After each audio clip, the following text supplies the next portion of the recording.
maqaan kee olaanu dhigee na baachuu hin dadhabne.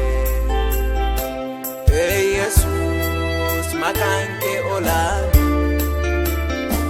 rakkooti arguu garaan kee fedhu kan akka kee anaaf yaadu hin jiru. Yesuus ulfaadhu hagaa kilaalchatiin nan tuffanne si baqadhuu na hin qaanessine. Yesuus ulfaadhu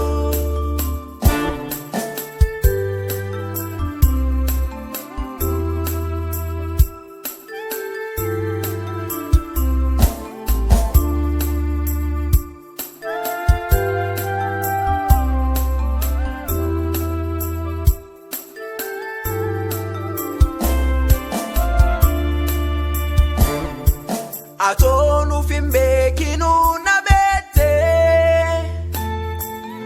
harka kee kabiddaani na mudde. Atoonuuf hin beekinu na beekte harka kee kabiddaani na mudde. Kootu naan jette ofiin na qabde gammachuu hagaa hin qabneen onneetti guute. Akkamiinaan si dedha oolmaan kee narraa baay'eedha. Yesuus si'iif galata jireenyi koo naatti tole eegumsi argee balchoo margadhe. Yesuus si'iif galata takkuma karaa na lakkifne. Yesuus maqaan kee olaanu dhigee na baachuu hin dadhabne. Yesuus maqaan kee olaanu rakkooti arguu garaan kee fedhu kan akka kee anaaf yaadu hin jiru. Yesuus ulfaadhu hagaa kilaalchatiin nan tuffanne si baqadhuu na hin qaanessine.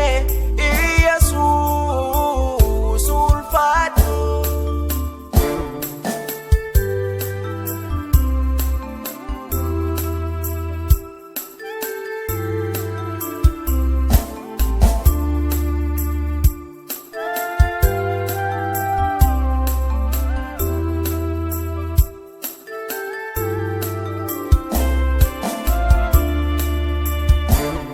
jissa gaariidha mati kana hedduu dhiyaa barii seenaanii taree bara rakkinaa suni gaafa na jabaattee hadii na liqimsuuf yaade diinni situ naaf lolee guyyaa hamaa suni.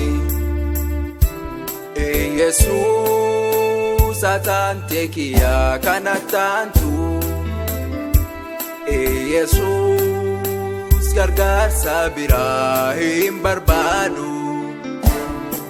Yesuus itti maxxanee gasin dhiisu. Yesuus maqaa kee ulfeessuu hin dadhabu. Na waamtee takkuma karaa na lakkifne.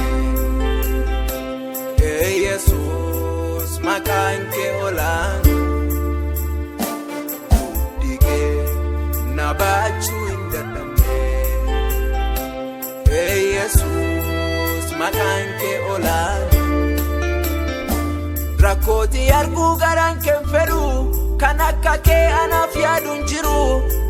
Yesuus ulfaadhu hagaa kilaalchatiin nan tuffanne si baqadhuu na hin qaanessine.